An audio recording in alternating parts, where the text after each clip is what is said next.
चलिए, कल हमने नींद के बारे में बात करी थी। आज हम तीसरे पिलर ब्रह्मचार्य के बारे में बोलेंगे।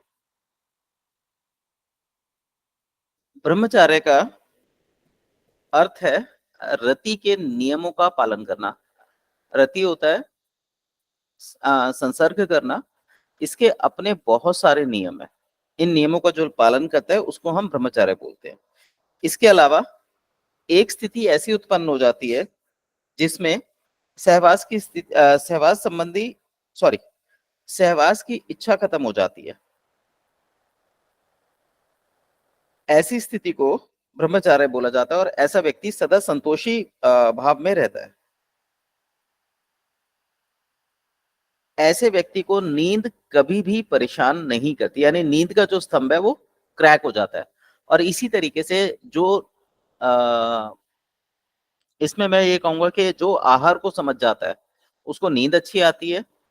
जो ब्रह्मचर्य को समझ जाता है उसकी नींद गहरी हो जाती है, उसको फिर नींद की आवश्यकता नहीं रह जाती। अब इसमें है तो बहुत सारी चीजें, पर मेरे हिसाब से आपको इसमें ज्यादा डीप में जाने की जरूरत नहीं है, क्योंकि हम लोग जो ट्रीटमेंट करेंगे वो नॉर्मल व्यक्तियों का करेंगे। और ये जो स्थितियां हैं, ये स्थितियां बेसिकली जो साधक होते हैं उनके लिए होती हैं। तो इसको छोड़ देते हैं। अब अगला टॉपिक मैं ले रहा हूं, वो है आहार की मात्रा। हमें आहार कितना करना चाहिए? हमें आहार करते समय, प्रकृति चाहे कोई भी हो, खाना तसल्ली से, बिना मोबाइल के, बिना अखबार पढ़ते हुए, बिना बातचीत करते हुए करना चाहिए। खाने को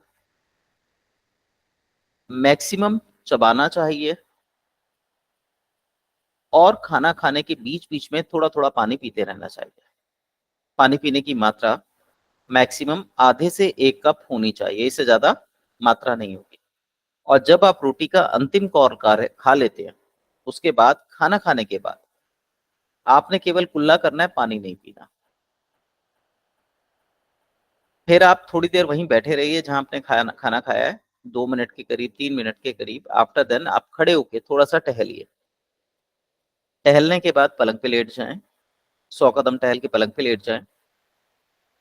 सीधा लेटकर लंबी गहरी सांसें लीजिए, लेकिन पेट पे जोर ना पड़े। और ऐसा अनुभव कीजिए कि आपकी दोनों नाकों से बराबर का श्वास अंदर जा रहा है। शुरुआत में ये करना कठिन होगा, पर धीरे धीरे इसकी आदत पड़ जाएगी। ऐसी 16 श्वास लीजिए। उसके बाद लेफ्ट करवट ले लीजिए। लेफ्ट करवट की ओर लेट जाइए। कोहनी को सिर के नीचे लगा लीजिए और फिर लेफ्ट नोस्ट्रिल को बंद करके 32 श्वास राइट नोस्ट्रिल से लीजिए। श्वास लंबी गहरी होनी चाहिए। लंबी गहरी की टेक्निक मैं आप लोगों को पहले बता चुका हूं कैसे लेनी होती है। रिलैक्सेशन से लेनी है, पेट पे जोर ना पड़े। 32 श्वास लेफ्ट साइड लेटकर फिर आपने राइट करवट लेटना है और फिर 64 श्वास राइट नोस्ट्रिल को बंद करते हुए लेनी है। ऐसा करने से आपकी बॉडी में ऑक्सीजन की मात्रा बढ़ जाएगी। इसके साथ साथ आपकी बॉडी में जो भी मिनरल्स इत्यादि की कमी हो रही है, जो भी विटामिन इत्यादि की कमी हो रही है, अपने आप पूरी होनी शुरू हो जाती है इस प्रोसीजर से।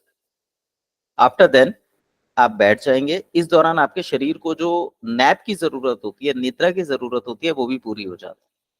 इसके बाद आप बैठ जाइए। थोड़ा सा अपने हाथों को रगड़ के चेहरे पे लगाइए, गर्म कीजिए और फिर उसमें वज्रासन में बैठ जाइए। आप चाहे तो ईश्वर का नाम लें, आप चाहे तो हल्की श्वास लेकिन गहरी श्वास लें। उसके बाद लगभग 11 से 21 श्वास आप अपनी इच्छा अनुसार ले सकते हैं। 11, 21, 31, 51, जो भी आपका मन करे। इस श्वास के बाद आपके शरीर में आप देखेंगे पानी का अभाव हो जाएगा, प्यास लगने लगेगी। पर यह स्थिति आपने हार्ट बीट नॉर्मल होने तक स्थिर कर लेनी है। मतलब जब आप श्वास लेंगे तो आपका हार्ट बीट रेट बढ़ जाता है, नाड़ी बढ़ जाती है। तो जब आपकी नाड़ी शांत हो जाए, हार्ट बीट शांत हो जाए, तब आप थोड़ा सा टहलिए।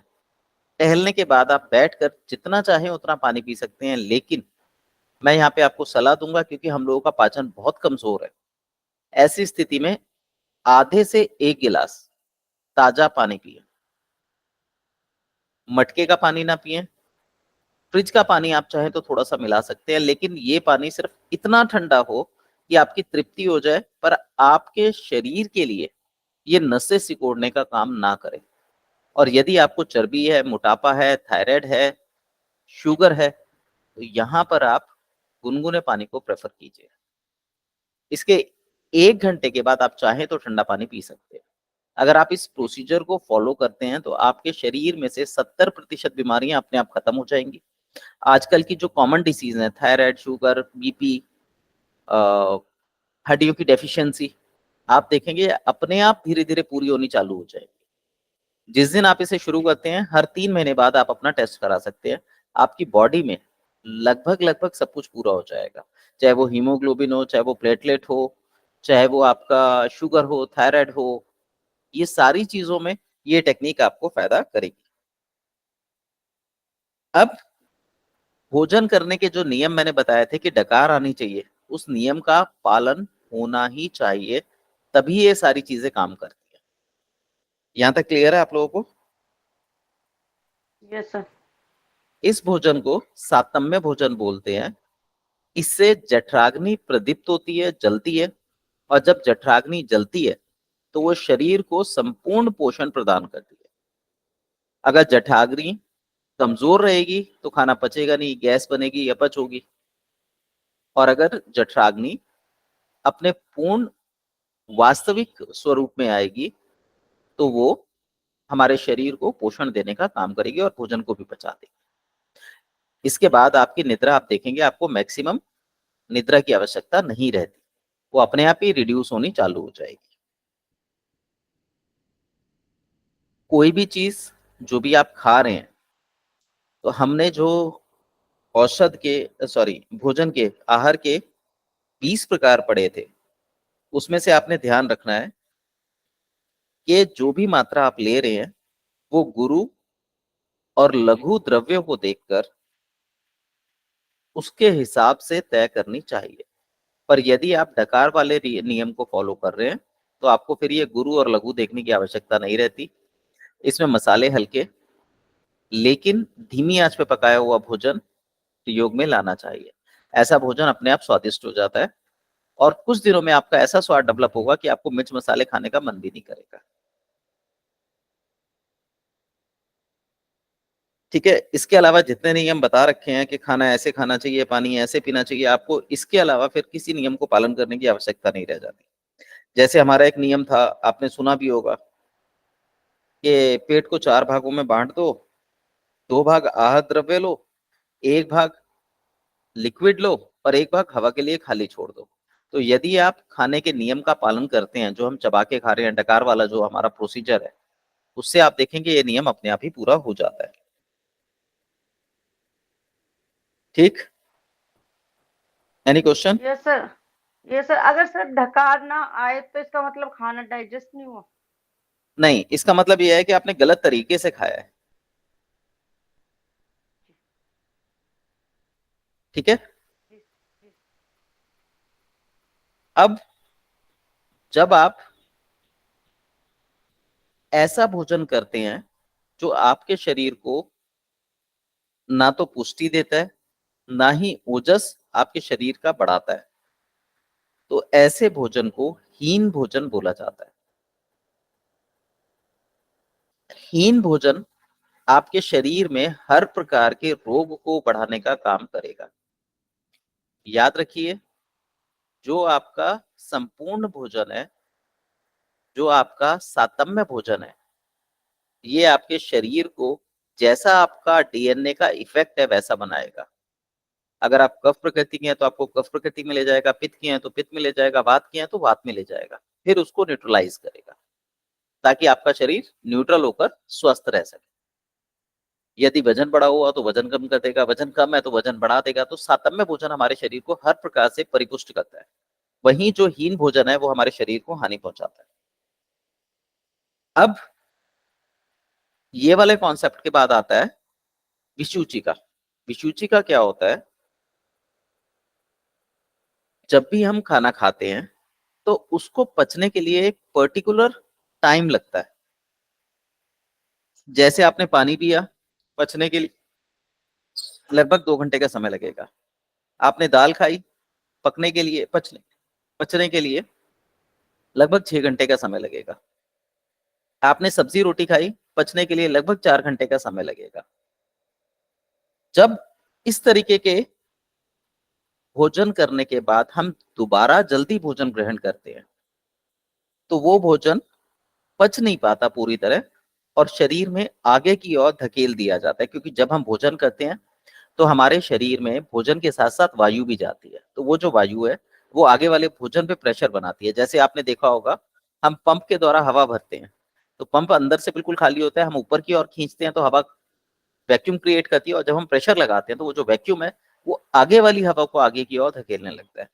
इसी तरीके से हमारे शरीर में जो भोजन होता है वो आगे की ओर धकेल दिया जाता है और पीछे जो नया भोजन आता है वो पचने के प्रोसेस में चला जाता है। तो आगे वाला जो भोजन है जो पचा नहीं, इसे अपच भोजन बोलते हैं या अपच बोलते हैं, और अपच के कारण हमें हमारा जो आहार है वो दूषित हो जाता है और फिर उसमें वात पित्त कफ आदि दोष कुपित हो जाते हैं, नाराज हो जाते हैं, जिसकी वजह से वो हमारे आमाशय की गति को रोक देता है।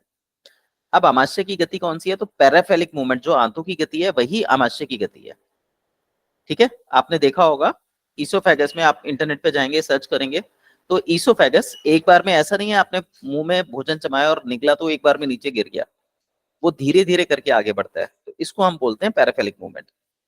तो यहाँ पर आपका जो दूषित आहार है, अपच वाला आहार है, इसे हम आम या आंफ भी बोलते हैं, ये धीरे धीरे आगे की ओर जाता है और आमाशय की गति को धीमा करता है। इस प्रकार हमारे शरीर में अल्सक नामक रोग पैदा होता है। अल्सक का मतलब हुआ, इसको आप दो हिस्सों में बांट सकते हो, अलस और क। अलस का मतलब हुआ वो हमारे शरीर की गति को धीमा कर देता है, या हमारे शरीर की गति को धीमा करने वाला रोग जो है वो अल्सक है। तो आम के कारण हमारे शरीर में जो पैराफेलिक मूवमेंट होती है, चाहे वो नाड़ी की हो, चाहे वो डाइजेशन की हो, चाहे वो आंतों की हो, चाहे वो पेट की हो, उसमें अल्सक नामक रोग पैदा हो जाता है।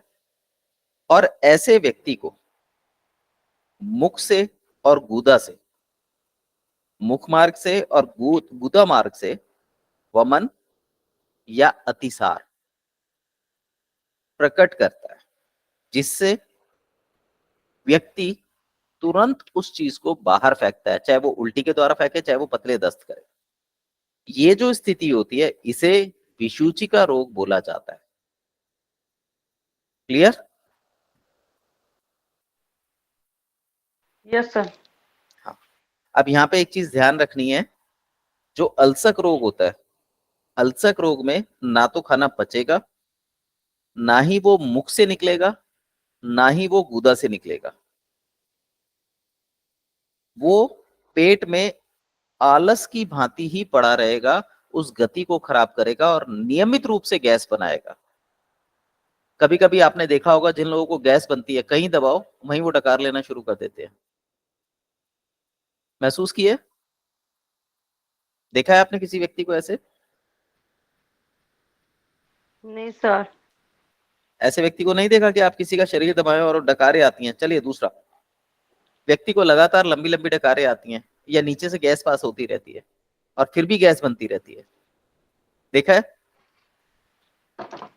ये सर बहुत लंबी लंबी ढकार लेते हैं और डर जाते हैं उनकी ढकारों से, ये तो देखा है जी। मैंने। और तीसरी स्थिति इसी में बनती है, पेट फूल के मोटा हो जाता है। जी। ठीक है, और ऐसे व्यक्ति को जब भी आप आम का उपचार करेंगे आप देखेंगे उनके मोशन में जो स्टूल पास होता है उसमें बहुत ज्यादा चिकनाई होती है।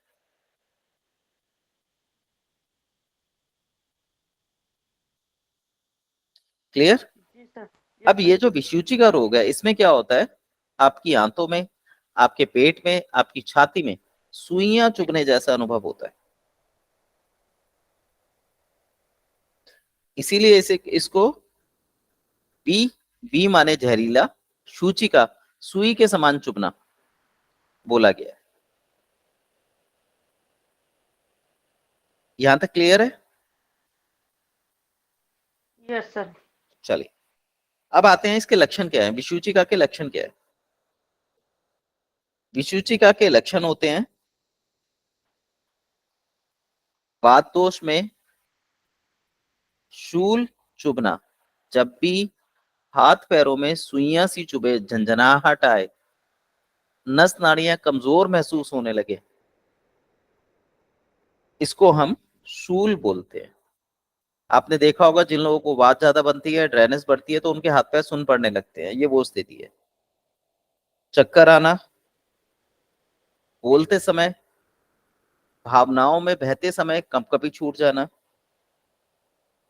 स्तंभन होना, स्तंभन होता है जड़ता, अगर कोई आपको कुछ कहता है तो आप एकदम भौचक्के रह जाएंगे और कुछ सेकंड रुक के फिर रिवर्ट देंगे। ये होता है वात दोष में। पित्त दोष में बुखार आएगा, पतले दस्त होंगे, शरीर में भीतर जलन होती है, बार बार प्यास लगेगी, ठंडा खाने की इच्छा करेगी, और व्यक्ति अंट शंट सोचने और बोलने लगता है। इसी तरीके से जो कफ दोष में क्रिएट प्रॉब्लम्स होंगी विसूचिका में, वो वमन होगी, शरीर भारी रहेगा, बोलने में रुकावट आएगी,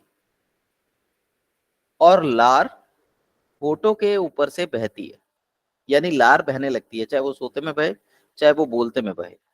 तो इन तीन दोषों में, विसूचिका रोग में इस प्रकार के लक्षण उत्पन्न होते हैं। Any doubt?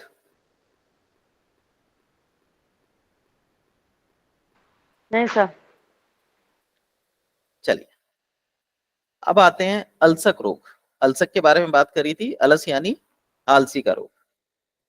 जो व्यक्ति बहुत ज्यादा दुर्बल हो, जिनकी अग्नि मंद हो, वात, मूत्र और मल के वेग को रोकता हो, उसी व्यक्ति को अल्सक रोग क्रिएट होता है, उसी रोग को और व्यक्ति को अल्सक रोग बनेगा। अल्सक रोग में अधिकतर व्यक्ति को वात बनने की शिकायत रहती है। व्यक्ति स्वयं गतिहीन होने लगता है, पहले आंतें गतिहीन होती हैं, फिर शरीर के ऑर्गन्स गतिहीन होते हैं, और फिर वो धीरे धीरे वो खुद भी गतिहीन हो जाता है। ऐसे व्यक्ति को एक लंबे समय के बाद कष्टकारी शूल, शूल होता है चुभन, कष्टकारी शूल होती है, और ऐसी स्थितियों में कई बार रोगी को अपने एनस में उंगली डाल के मल की गांठों को निकालना पड़ता है, उसका मोशन आना बंद हो जाता है। और ऐसी स्थिति में ये याद रखिए, कभी भी वमन और विरेचन नहीं किया जाता। ठीक है? अगर वमन विरेचन करेंगे तो अल्सक और बढ़ जाएगा। तो आयुर्वेद, एनिमा। हाँ, एनिमा और ये सब नहीं दिया जाता इसमें। जी। अगर आप ये करेंगे तो अल्सक और बढ़ जाएगा। अब यहाँ क्या करेंगे बताइए?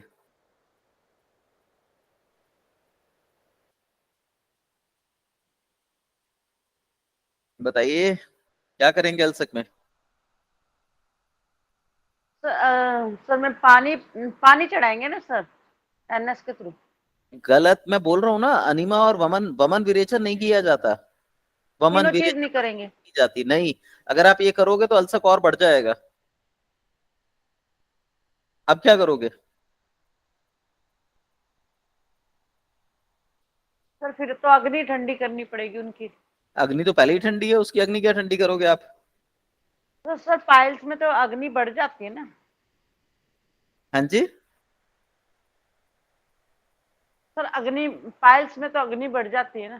देखिए, अगर अग्नि बढ़ जाती तो पेट खुल के साफ होता, अग्नि मंद हो जाती है पाइल्स में भी, और जो गूदा द्वार होता है वो भी सिकुड़ जाता है। मैं अल्सक रोग की बात कर रहा हूँ, पाइल्स की बात नहीं कर रहा। जी सर। यहाँ पे आपको इन डेफिनेशंस को समझना होगा। जब आप ये समझेंगे तभी आप एक शरीर की गहराई को समझ सकते हैं। और नहीं तो बड़े बड़े रोग है उनके बारे में पढ़ के कोई फायदा नहीं है। जैसे अब सर आप फिर कहेंगे कि लकवा क्या है, लकवे का हमें पढ़ने का कोई फायदा नहीं है। रीजन बीइंग, लकवा एक सिचुएशन है जो इसी प्रकार के रोगों से उत्पन्न होती है। ठीक है, ये बेसिक रोग है शरीर के। अगर एक व्यक्ति के अग्नि मंद है, आप उसे वमन और विरेचन नहीं करा सकते, बस्ती नहीं दे सकते, तो आप उसकी अग्नि को कैसे जगाएंगे? सर एक तो मालिश करके। हाँ, मालिश करके, और एक्सरसाइज करके, हाँ यस सर, एक्सरसाइज तो हल्की हल्की एक्सरसाइज। और अग्नि बढ़ाने वाले पदार्थ खिला के। हाँ यस सर। ठीक है। अगर सर ऐसे व्यक्ति को, अल्सरेटिव में वो पेट में घाव हो जाते हैं ना हाथों में। हाँ जी, पर अल्सरेटिव वाली कंडीशन में कहाँ पहुंच गए? ये तो बेसिक रोगों की बात कर रहे हैं हम लोग। अगर इन रोगों को आपने नहीं समझा, आगे के जो कॉम्प्लिकेटेड रोग बनते हैं उनका कभी उत्तर नहीं निकाल पाएंगे। ये बिल्कुल बेसिक रोग है जो हर शरीर में होते हैं। 100 में से 100 लोगों के शरीर में ये रोग मिलेंगे, कोई ना कोई आपको। ठीक है, यस सर जी। चलिए आगे चलते हैं। इसके बाद आता है दंड अल्सक रोग। इनको लिख लीजिएगा अपने पास, ये चीजें आपको कहीं नहीं मिलेंगी। Yes sir. दंड अल्सक रोग में वात दोष बहुत ज्यादा कुपित हो जाता है और दूषित होकर आम को, आम यानी आंख को, मुख और गुदा मार्ग में रुक जाने के कारण रसवाही स्रोतों को ब्लॉक कर देता है, जिससे सारा शरीर दंड के समान कठोर हो जाता है। इसलिए इस रोग को दंड अल्सक रोग कहते हैं। ये जो रोग होता है ये शीघ्र मारक होता है, इसलिए इसकी चिकित्सा नहीं करनी चाहिए। तो ये बहुत हाई एक्यूट कंडीशन की डिसीज है। यदि किसी व्यक्ति को अल्सक रोग है और उसके हाथ पैर अकड़ जाएं, लकवा आने की स्थिति से पहले भी ये स्थिति बनती है, ऐसी स्थिति में उपचार नहीं दिया जाता, बल्कि प्रॉब्लम आने से तुरंत पहले या प्रॉब्लम जाने के बाद ऐसे रोगों का इलाज किया जाता है। क्लियर? सर ऐसे सिचुएशन में अगर पेशेंट आ जाता तो फिर क्या करना चाहिए, उनको ऐसे ही भेज देना? देखिए, ये सिचुएशन अचानक से घटती हैं और कुछ सेकंड्स की होती हैं, उसके बाद अपने आप ठीक हो जाती हैं। इसलिए ये आपको ऐसी स्थिति कोई लाख में से एक बार आपके साथ घटेगी। मान लीजिए किसी व्यक्ति को, कोई व्यक्ति आपके सामने बैठा हुआ है, उसको अचानक से दौरा पड़ गया, मिर्गी का दौरा। आपने देखा होगा दौरे का एक पर्टिकुलर टाइम होता है, आप उस दौरान कुछ भी ट्रीटमेंट करते रहिए, उसे कोई फर्क नहीं पड़ेगा, लेकिन कुछ देर के बाद वो अपने आप शांत हो जाएगा। तो इसको दंड अल्सक स्थिति बोलते हैं। ठीक है, तो इस रोग से आपका पाला लाइफ में कभी नहीं पड़ेगा, पर ये बेसिक कंडीशन है, इसको समझना बहुत जरूरी है। ये समझ आ गई तो समझो सारा समझ आ गया, और ये नहीं समझ आई तो आप ज्यादा, मतलब क्लियरिटी से नहीं समझ पाए। जैसे हम लोग स्थूल, सूक्ष्म और कारण की बात करते हैं, तो दो जो अल्सक रोग है, पहले विशुचिका की बात करूं तो ये स्थूल रोग है, अल्सक रोग यस। सूक्ष्म रोग है, और जो दंड अल्सक रोग है ये कारण रोग है। कारण रोग को वही व्यक्ति समझ सकता है जो बहुत ज्यादा डेप्थ में हो, जो बहुत ज्यादा हाई प्रैक्टिस कर चुका हो। क्लियर? Yes sir.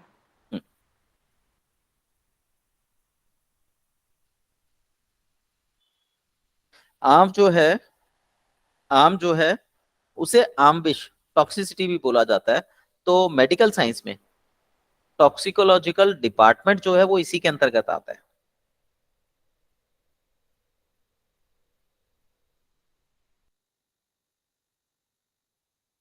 अब यहां पर एक चीज का ध्यान रखिएगा, जो आम विष है, अगर हम आम विष बोलते हैं तब हमें ठंडी चिकित्सा करनी है, और जो आम दोष है उसमें हमें गर्म ट्रीटमेंट देना है। ये विशेष ध्यान रखिएगा। आम विष, टॉक्सिकोलॉजी, आम दोष, कॉमन बॉडी कंडीशन, जो टॉक्सिसिटी को प्रॉपरली बाहर नहीं फेंक रही है। दोनों में डिफरेंस समझ आया? सर रिपीट कर दो। देखिए, दो स्थिति होती है, एक होती है आम दोष और एक होता है आम विष। आम दोष में क्या है कि शरीर में गर्मी का अभाव हो गया है, तो सारा चीजें कफ के रूप में प्रकट हो गई है। और आम विष क्या है, ये टॉक्सिक हो गया है, शरीर में रुका हुआ है, जिसके कारण वात का प्रभाव बढ़ गया है। तो इसको कंट्रोल करने के लिए आपको ठंडी चिकित्सा देनी है, आम विष को निकालने के लिए या कंट्रोल करने के लिए। वहीं आप दोष पे जो काम करना है वो गर्म चिकित्सा से काम होगा। गर्म पानी पिला सकते हो, जबकि आम विष में ठंडा पानी, ताजा पानी पिलाया जाता है। ठीक है? Yes sir.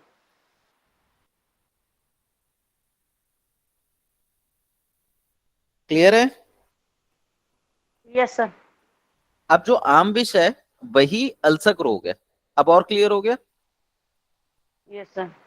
हाँ, अल्सर रोग तभी बनेगा जब आम विष बनेगा। और अल्सर रोग की क्रॉनिक कंडीशन दंड अल्सर रोग होगी। ठीक है? जी।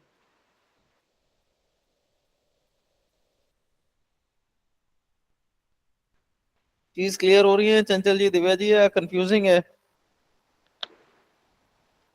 सर एक बार और रिवीजन करेंगे तो पता चल हाँ, जाएगा। आप इसके पहले नोट्स बना लो, कोई चीज ना समझ आए तो आप मुझसे पूछ लीजिएगा। Yes sir.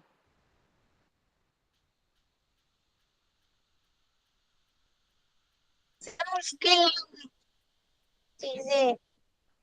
दिव्या जी, ये मुश्किल इसलिए लग रही है क्योंकि आप आमने सामने बैठ के नहीं पढ़ रहे। इसको अगर हम बोर्ड पे पढ़ेंगे तो ये बहुत इजी हो जाएगा। अच्छा।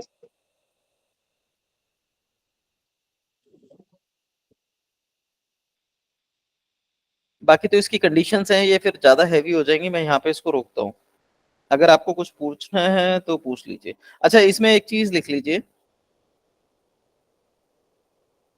आमदोष को निकालने के लिए गर्म पानी का सेवन अच्छा रहता है।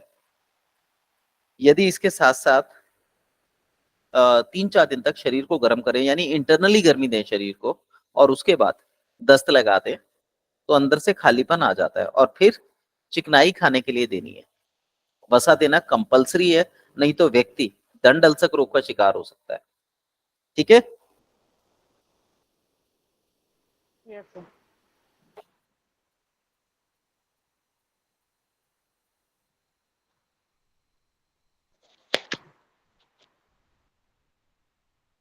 Yes sir. अच्छा, इसके बाद आती है अजीर्ण। अजीर्ण का मतलब है हम्म,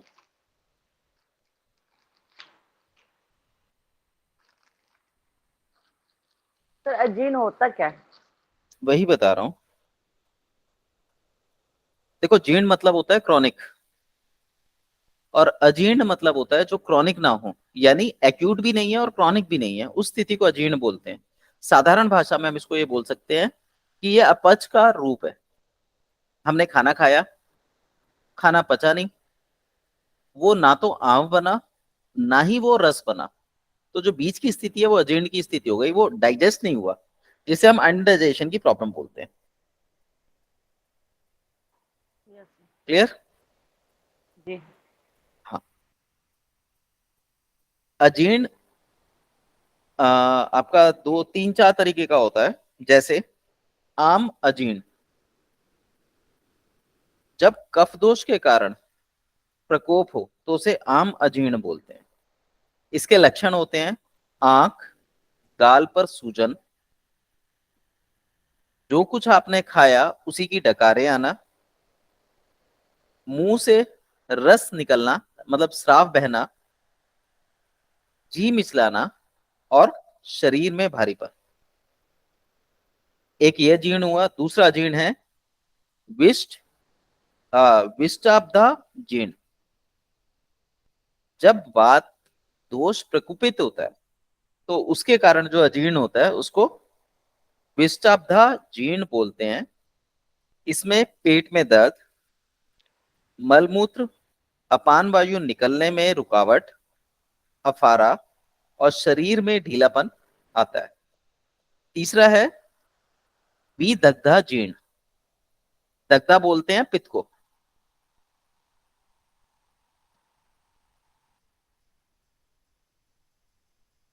इसमें पित्त दोष प्रकोपित होता है, बार बार प्यास लगती है, बेहोशी या मोह जैसी स्थिति बनती है, चक्कर आते हैं, खट्टी डकारें होती हैं, जलन होती है।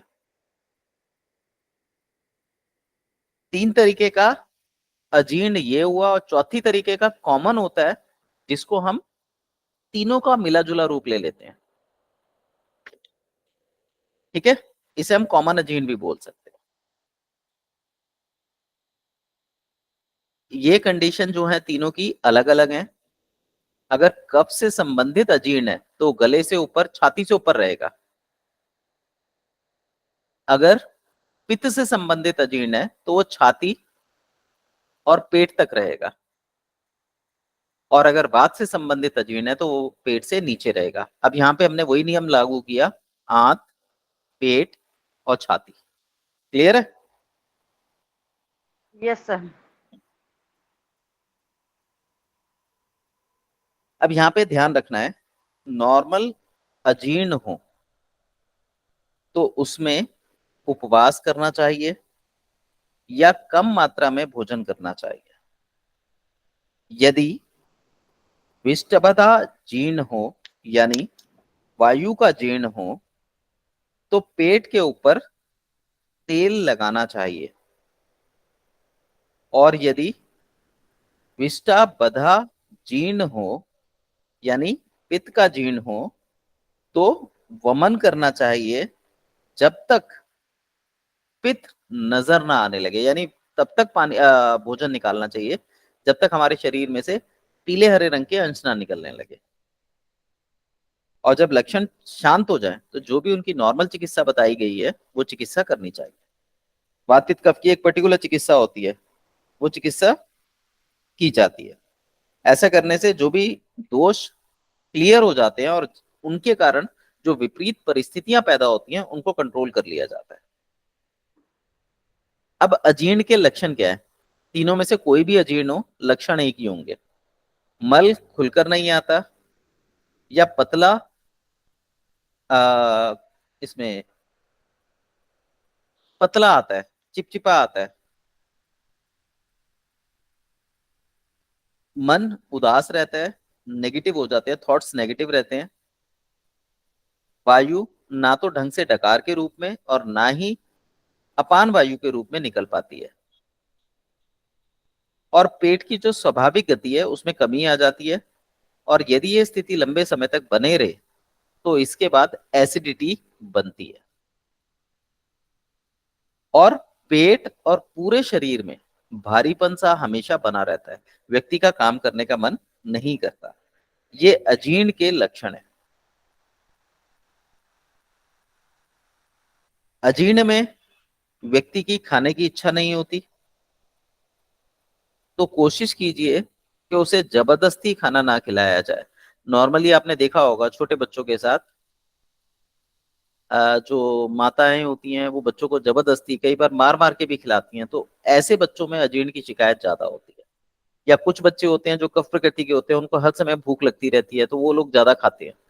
यदि वो उसको डाइजेस्ट नहीं कर पाते तो उन बच्चों में भी, विशेषकर 18 वर्ष के बाद के बच्चों में अजीर्ण की शिकायत कॉमन होती है।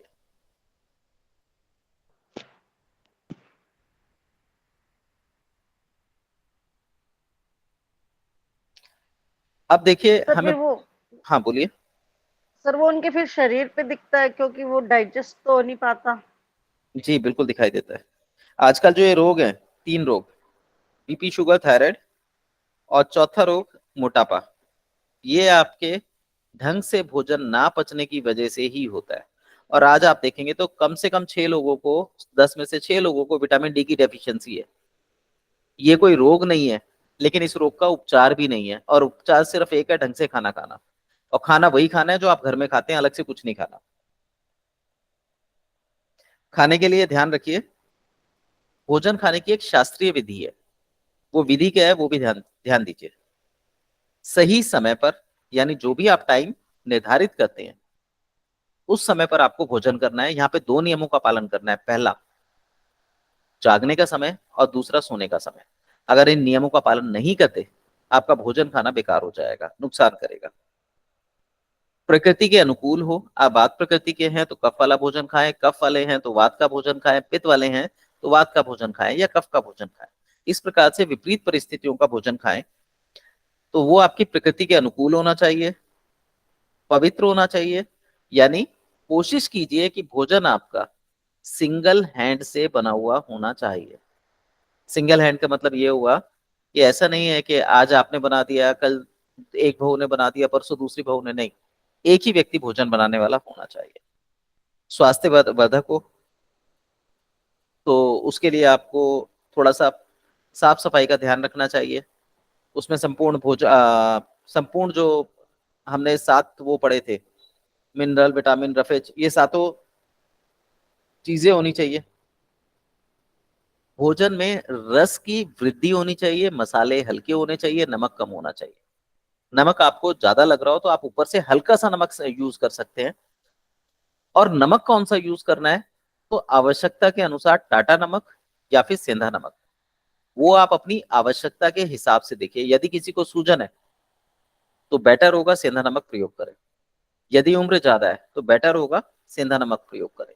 यदि उम्र कम है तो फिर टाटा नमक यूज करें।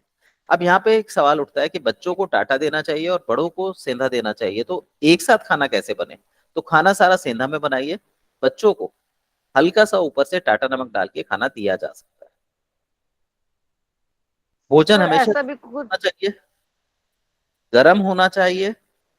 गर्म ज्यादा भी ना हो, इतना गर्म हो जो खाने योग्य हो।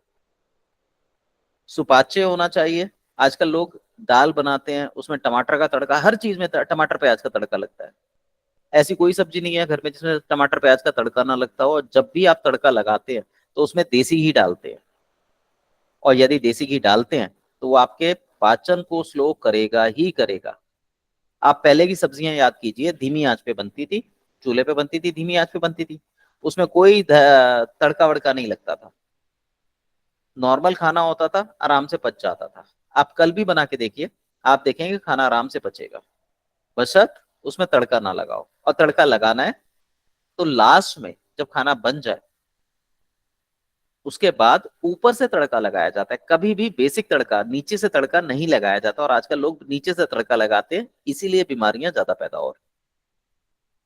इसलिए ये कहा जाएगा कि हमारा जो भोजन है वो सुपाच्य होना चाहिए। इसके बाद भोजन खाते समय मन लगा होना चाहिए भोजन में, अन्य किसी चीज में ना हो। तभी मैंने बोला टीवी छोड़ दीजिए, मोबाइल छोड़ दीजिए, बातचीत छोड़ के रिलैक्स होके भोजन कीजिए। भोजन में आपने 6 के 6 रस यूज करने हैं, जिसमें सबसे ज्यादा अधिकता मधुर रस की रहती है और सबसे कम रस कड़वा रस रहेगा। भोजन को ना तो बहुत धीरे धीरे और ना ही बहुत जल्दी खाना चाहिए, यानी खाने की एक नॉर्मल स्पीड होनी चाहिए।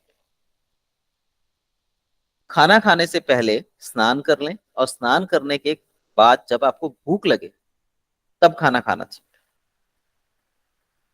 यदि आप स्नान नहीं कर सकते जैसे कि रात, तो ऐसी अवस्था में आप हाथ पैर मुंह धो के भूख लगने पर खाना खाएं। और जब भी आप खाना खाते हैं, यदि संभव हो तो पितरों के नाम से, देवताओं के नाम से, अतिथियों, बच्चों, बूढ़ों के नाम से भोजन निकालकर या उनको तृप्त कराकर पहले इनके लिए खाना निकालकर फिर पशु पक्षियों का ध्यान रखते हुए खाना निकालकर तब खाना खाने बैठे। ऐसा खाना जो है अमृत भोजन कहलाता है। आप जो भी खाएं अपने शरीर की वर्तमान स्थिति को ध्यान में रखकर खाएं। सबसे बड़ी गलती लोग यही करते हैं कि अपने शरीर की स्थिति का ध्यान नहीं रखते, वो सिर्फ पेट भरने के लिए भोजन करते हैं। कोशिश करें कि अपने भोजन की कभी भी निंदा ना करें, नहीं तो अगली बार आप पाएंगे कि भोजन निंदा के बाद आपको अगली बार भोजन में स्वाद नहीं आता। इसको आप ट्राई भी करके देख सकते हैं, जब भी भोजन निंदा करेंगे स्वाद खत्म हो जाते हैं। आप कुछ कह रहे थे? Yes sir. बोलिए। सब पता नहीं क्या कह रही थी। चलिए छोड़िए। अब कौन सा भोजन नहीं खाना चाहिए। कई बार होता है कि भोजन में तिनके, कंकड़ या बाल आ जाते हैं या कीड़े मक्खी इत्यादि गिर जाते हैं, ऐसे भोजन को तुरंत त्याग देना चाहिए। उसके स्थान पर नया भोजन आप ग्रहण कर सकते हैं। पर अगर आप सात्विक जीवन जीते हैं तो अगर ऐसी स्थिति भोजन करते वक्त बने तो इसके बाद नेक्स्ट टाइम का भोजन किया जाता है, उस टाइम का भोजन स्किप कर दिया जाता है। कभी भी दोबारा गर्म करके भोजन नहीं करना चाहिए, यानी बासी भोजन मना होता है। और विशेषकर हरी सब्जियों के भोजन को तो कभी भी गर्म करके नहीं खाना चाहिए, जैसे घिया, टिंडे, पालक। और हम लोग ऐसे भोजन को ज्यादातर गर्म करके खाते हैं।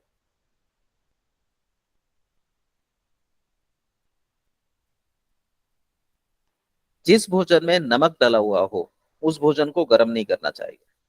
गर्म करने से नमक विष के समान हो जाता है और वो हमारे शरीर में टॉक्सिन्स को बढ़ाता है।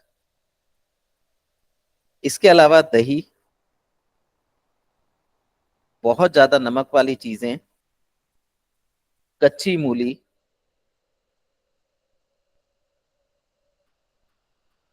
बहुत हैवी चीजें जैसे उड़द की दाल, नॉन वेज,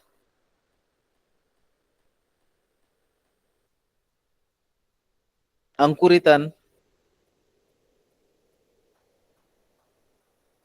इन चीजों का बहुत अधिक मात्रा में सेवन नहीं करना चाहिए और ना ही इन चीजों को भोजन के साथ खाना चाहिए।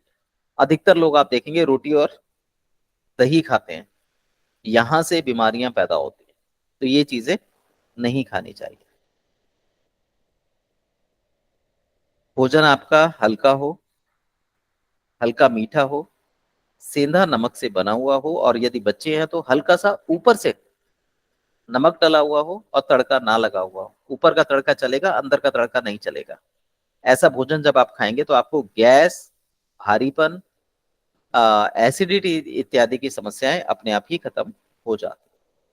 इसके अलावा जो दो टाइम बचते हैं 11 बजे 5 बजे, वहां पर आप दही खा सकते हैं, अंकुरित दालें ले सकते हैं, ड्राई फ्रूट्स ले सकते हैं, फ्रूट्स ले सकते हैं, वेजिटेबल्स ले सकते हैं, और अन्य कोई भी चीजें जो हल्की हों या कम मात्रा में हो, तो आप जो आप खाना चाहें वो खा सकते हैं। दिन भर में पानी का जो एक नियम है कि पानी मैक्सिमम पिए। अब वो मैक्सिमम पानी का मतलब ये नहीं है कि आप 4 लीटर, 5 लीटर, 10 लीटर पानी पिए।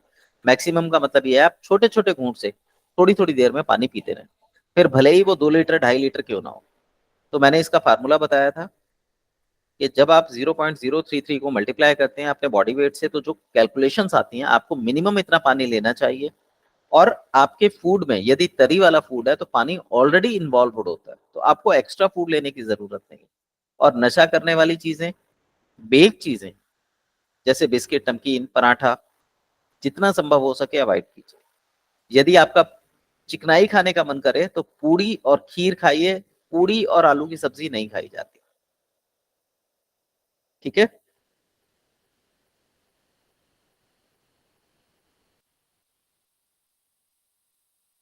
एनी जी सर। क्वेश्चन? सर मैं ये पूछ रही थी सर, जैसे आयोडीन है, कह देते कि आयोडीन का नमक नहीं खाने खाते तो इसीलिए थायराइड हो जाता है। सर ऐसे भी कोई वो है? बिल्कुल ठीक है। देखिए, साइंस की रिसर्च गलत नहीं है, लेकिन उसका सही से व्याख्यान नहीं है। उसको समझना बहुत जरूरी है। हमारे शरीर में आयोडीन की कमी होती है। यदि आप सेंधा नमक प्रॉपर मात्रा में खाते हैं तो आपको नमक की कमी होगी नहीं। सेंधा नमक क्योंकि एक लाइट नमक है तो ज्यादातर आयोडीन की कमी हो जाती है, इसलिए टाटा नमक बोला है मैंने। और वृद्धों को सेंधा नमक और बच्चों को टाटा नमक रिकमेंडेशन जो मैं देता हूँ वो इसीलिए देता हूँ कि बच्चों को आयोडीन की कमी ना हो, और बड़ों में ये होती नहीं है। सर वो 45 साल की उम्र है, अभी थायराइड हुआ है उनको, तो डॉक्टर ने बोला आयोडीन की कमी से हुआ है, तो वो सेंधा नमक ही खाते हैं। उनको गलगंड हुआ, गला बाहर सूज गया? नहीं सर, वो पानी रोकने वाला, पतला होने वाला। पतला होने वाला हुआ है? देखिए, पानी रोकने वाला अलग है और पतला होने वाला अलग है। कौन सा वाला थायराइड हुआ है?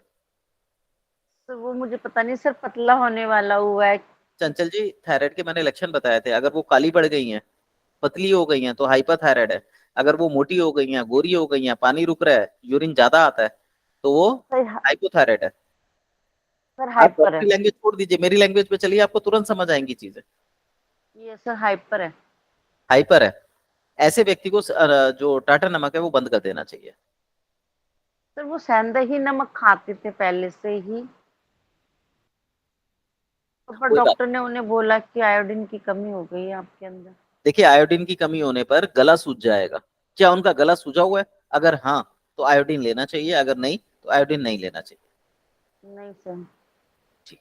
और नहीं सर अगर जो। वो, देखिए पता क्या है, डॉक्टर के पास आप जब जाते हैं, आप अगर बीपी के लिए भी डॉक्टर के पास जाते हैं ना, उनके पास कोई प्रॉपर इलाज वो नहीं है, इलाज नहीं है। वो आपको ये कहेंगे कि आप ऐसा करो, ये दवाई जिंदगी भर खाते रहो। दवाई खाने के बाद इस बात की क्या गारंटी है कि आपका बीपी ठीक हो रहा है या नहीं हो रहा? और बीपी एक फ्लक्चुएशन वाली कंडीशन है, कभी बढ़ती है कभी घटती है। ये आपकी मानसिक स्थितियों से भी होता है। तो ऐसी स्थिति में आप कैसे उसका अनुमान लगा सकते हैं कि बीपी बढ़ गया है या बीपी गिर गया है? तो यहाँ पर नस नाड़ियों की भारीपन, थिकनेस, खून के चलने की गति, खून का गाढ़ापन, उससे अनुमान जब लगाएंगे बीपी का, वो कभी गलत नहीं होगा। और इन चीजों सर की फिर शुद्धि। बीपी में वो टैबलेट खून पतला होने की ही तो देते हैं कि खून ठीक हो गया है तो। अच्छा चलिए एक बात बताइए, अगर किसी की नस नाड़ियां ब्लॉक हो गई हो तो? खून सर उसको गाढ़ा होना ब्लॉकेज। और नसों में ब्लॉकेज होना दोनों अलग अलग प्रॉब्लम्स है ना। Yes sir. अच्छा, तीसरा, हार्ट का प्रेशर कम क्रिएट करना। चौथा, श्वास की कमी। अगर आप ऑक्सीजन पूरी इनहेल नहीं कर रहे हैं, प्राण वायु प्रॉपर नहीं ले रहे हैं, तो शरीर में प्राण तत्व रुकेंगे कैसे? पांचवा, कमजोरी। शरीर में आपने इनहेलेशन भी पूरा किया, लेकिन प्राण तत्व आपके शरीर में रुकते ही नहीं है, तब भी तो आपका ब्लड प्रेशर लो हो जाएगा। Yes sir. मेडिकल साइंस के पास इन चीजों का कोई जवाब नहीं है। लोगों को जानकारी का अभाव है, इसलिए वो जो कहते हैं लोग आंखें बंद करके मान लेते हैं। आप ये बताइए, क्या किसी का थायराइड आज तक ठीक हुआ है? क्या किसी का विटामिन डी आज तक पूरा हुआ है? और यहाँ पे हम लोग शर्तीय काम करते हैं, यहाँ ये चीजें हो जाएंगी। आयुर्वेद में बहुत सारे ऐसे डॉक्टर्स हैं जो गारंटी से काम करते हैं। किस ब्याह पे वो गारंटी ले रहे हैं? क्योंकि उनको बॉडी की लैंग्वेज समझ आ चुकी। क्लियर? तो थायराइड तो ठीक हुआ है, अभी मेरी सिस्टर की दवाइयाँ बंद होगी। दवाइयां बंद हो गई हैं? हम्म। चंचल जी, दवाइयां बंद हो गई हैं? हाँ यस सर। ठीक है। थायराइड आपके तीन होते हैं, T3 T4 TSH। केवल यस TSH सर। ठीक होता है, T3 T4 ठीक नहीं होते। कौन सा था? Okay sir. वो हाइपर वाला। हाइपर वाला नहीं, T3 T4 TSH कौन सा थायराइड था? सर इतना तो नहीं पता सर। आप उनकी रिपोर्ट देखिए पीछे की, उसमें T3 बिगड़ा है, T4 बिगड़ा है या TSH बिगड़ा है। अगर TSH बिगड़ा है तो वो ठीक हो जाता है। अगर T3 या T4 बिगड़ गया तो मेडिकल साइंस में दम नहीं है कि वो उसको ठीक कर दे। एलोपैथी की बात कर रहा हूं मैं। सर वो बात ठीक है, पर मुझे तो इतना पता, वो कहते पतला होने वाला था कि वो पतली हो रही थी। पतली हो रही थी तो हाइपरथायराइड था, दवाइयों के माध्यम से उसको कंट्रोल किया जा सकता है। जी सर। ठीक है। Yes sir. बाकी उन्होंने जो है और नियमों का पालन भी किया होगा। दवाइयों में ताकत नहीं होती किसी बीमारी को ठीक करने की। सर पर उसमें तो कोई परहेज ही नहीं होता, उनको तो कोई परहेज ही नहीं दिया, परहेज ही नहीं होता इसमें तो। किसमें? थायराइड में तो, थायराइड में। क्यों नहीं होता परहेज? जब आपके सर शरीर वो। में अग्नि बढ़ी है, पित्तनाशक वस्तुओं का इस्तेमाल करें, पित्तवर्धक वस्तुओं को बंद कर दें, परहेज हो गया। सर नहीं, उन्होंने मैंने काफी टाइम पहले बेटी का भी 2 बार कराया था, तो तब मार्जिन लाइन पे आया था, तो तब भी मैंने डॉक्टर से पूछा था, तो उन्होंने कुछ नहीं बताया, कहते इसमें परहेज नहीं होता। अच्छा अभी चलिए, मेरी मैं दो आपको एक और सिस्टर को एग्जांपल देता हुआ। हूँ, एक और एग्जांपल देता हूँ। आप अपना बचपन याद कीजिए, आप डॉक्टर के पास जाते थे, डॉक्टर जी आपको सर। दवाई देता था और परहेज बताता था, याद है? Yes sir. यस बुखार सर। में, यस सर। यस। ये नहीं खाना, ये नहीं करना, ये नहीं करना। और आज आप डॉक्टर यस के सर। पास जाते हैं, डॉक्टर आपको दवाई देता है, परहेज बताता है वो? सर आज के डॉक्टर तो कम ही परहेज बताते हैं। क्यों? रीजन क्या है? सर लोग बाग कुछ मानना नहीं चाहते, अपनी मर्जी से सब कुछ खाना बिल्कुल। चाहते हैं। और दूसरा रीजन ये है कि डॉक्टरों के पास भी इतनी इन्फॉर्मेशन नहीं होती कि नेचुरल लाइफ क्या होती है और कैसे मेंटेन करी जाती है। पहले जो डॉक्टर होते थे वो पढ़ के बनते थे, आजकल रट के बनते हैं। दोनों में बहुत डिफरेंस है। पढ़ने वाले लोग बहुत कम होते हैं। ये सब चीटिंग से ही बनते हैं आजकल तो सब। देखो ये तो मैं नहीं कहूंगा, लेकिन ये है कि लोग अब समझते नहीं है। वो सिर्फ रट लेते हैं कि हाँ ये चीज ऐसे है, ये चीज ऐसे है। आप उनसे बात करोगे तो उनके पास कोई आधारभूत जो नॉलेज होती है वो नहीं होती। क्या चीज कैसे प्रकृति काम कर रही है, प्रकृति क्या होती है, भूख क्या होती है, इन चीजों की नॉलेज नहीं होती उनको। उनको बस ये हाँ, पढ़ाया ये जाता सर रीजनिंग लॉजिक है कुछ नहीं जैसे। होता उनके पास। हाँ जी।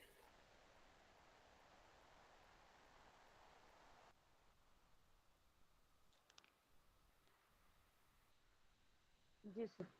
चलिए यहाँ पे अब एक पॉइंट लिख लीजिए। Yes sir.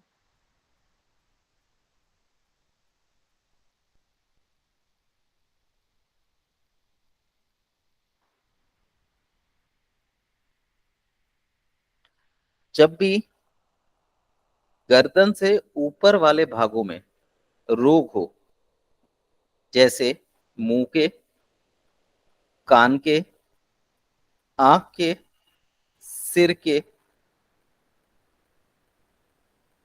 जब भी गर्दन से ऊपर के रोग हों,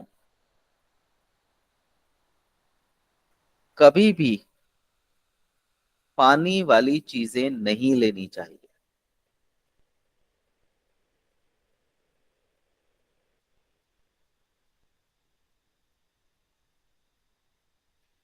ये नियम याद रखिएगा। सर ऐसा क्यों? पानी क्या दिखता है उसके शरीर में? आपने देखा है कुछ लोगों को आंखों के नीचे आई बैग्स बन जाते हैं, हम बोलते हैं किडनी की एनर्जी लो हो गई है। हाँ, ये सर आपने बताया था किडनी की तो जब एनर्जी लो हो भी जाती पानी वाली चीजें यानी शरीर में गर्दन से ऊपर नमी आ जाती है तो किडनी की एनर्जी लो होती है, इसलिए पानी की चीजें मना करी जाती है। ठीक है। पहले किडनी को खोलिए। खोलने के लिए चाय का इस्तेमाल कीजिए। है। तो जब वो चाय खुल किसी जाए के तब पानी लिया जा सकता है, व्यक्ति को प्यास भी लगने लगेगी। बोलिए। सर अगर किसी के शरीर में पहले ही ड्राइनेस हो तो उसको चाय देंगे तो और ड्राइनेस आएगी, गर्मी बढ़ेगी। तो उसके अलावा और भी तो बहुत सारी चीजें हैं ना। सर क्या वो काली मिर्च? नहीं, काली मिर्च नहीं देंगे। काली मिर्च भी ठंडी होती है, पानी बढ़ाने वाली होती है। सर बाहर निकालने वाली, पानी बाहर निकालने वाली चीजें पानी देंगे। बाहर निकालने वाली चीजें देंगे, काली मिर्च नहीं देंगे। आप सरसों के तेल का इस्तेमाल कर सकते हैं, वो सबसे बेस्ट है। पेड़ों पे? हाँ जी। सर इसके अलावा और कोई ऑप्शन नहीं है? सो सर आपने वो नाशपत्ती बबूसा वाला बताया था। हाँ, जो भी है वो सारी चीजें आप उनको ध्यान में रख के प्रयोग कीजिए, फायदा होता है।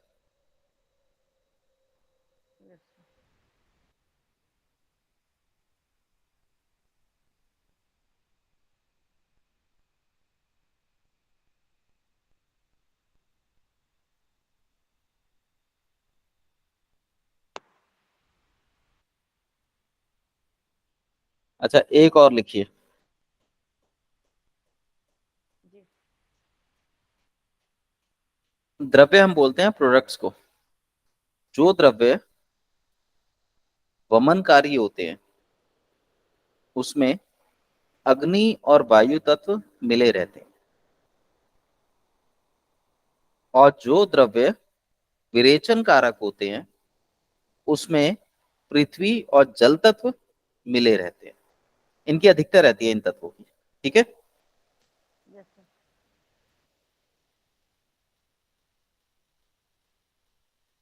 ये क्लियर हुए दोनों। Yes sir. जो ऊपर से निकल रहे हैं उसमें अग्नि और वायु है, तो हमें यहाँ पे पृथ्वी और जल को प्रेफर करना है। और जो नीचे से निकल रहे हैं उसमें जो है पृथ्वी और जल है, तो उसमें हमें अग्नि और वायु को प्रेफर करना है।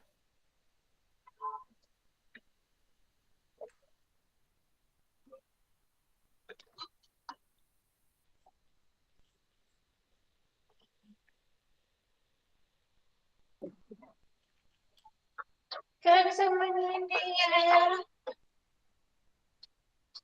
अ, दिव्या जी, देखिए, खाना जो है दो रास्तों से बाहर निकलता है, या तो मुंह से या एनएस से। हाँ जी, हाँ जी। तो जो मुंह से निकलता है जिसको एसिडिटी होती है उन लोगों में अग्नि और वायु तत्व बढ़े हुए होते हैं, तो उनके अग्नि और वायु तत्व को पृथ्वी और जल तत्व से कंट्रोल किया जा सकता है। हाँ जी। और जो खाना नीचे दस्त के माध्यम से निकल रहा है उसमें पृथ्वी और जल की अधिकता रहती है, तो उसको अग्नि और वायु से कंट्रोल किया जा सकता है। ठीक है। ओके।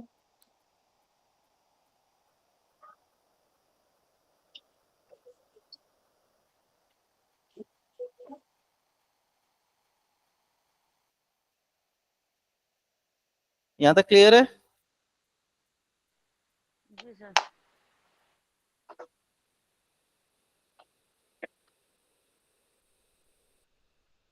बताइए, हाँ यस जी sir. Any question? No sir.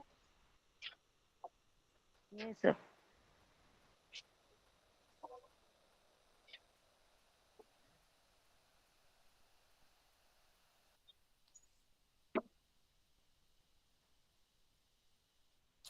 Sir ये लेमन भास्कर चूर्ण जिसको भी एसिडिटी बनती है वो ही खा सकते हैं? जी। Yes sir. आज का टाइम हो गया, कल हम लोग रस के बारे में बात करेंगे। Yes sir. आप कुछ पूछना चाहते हैं तो पूछ लीजिए। नहीं सर ऐसा तो कुछ नहीं है फिलहाल। और ये वाली क्लासेस जो है ना आपकी, ये सुन लीजिएगा दोबारा और इनके नोट्स तैयार कर लीजिए, ये आपको आगे जाके बहुत काम आएंगे।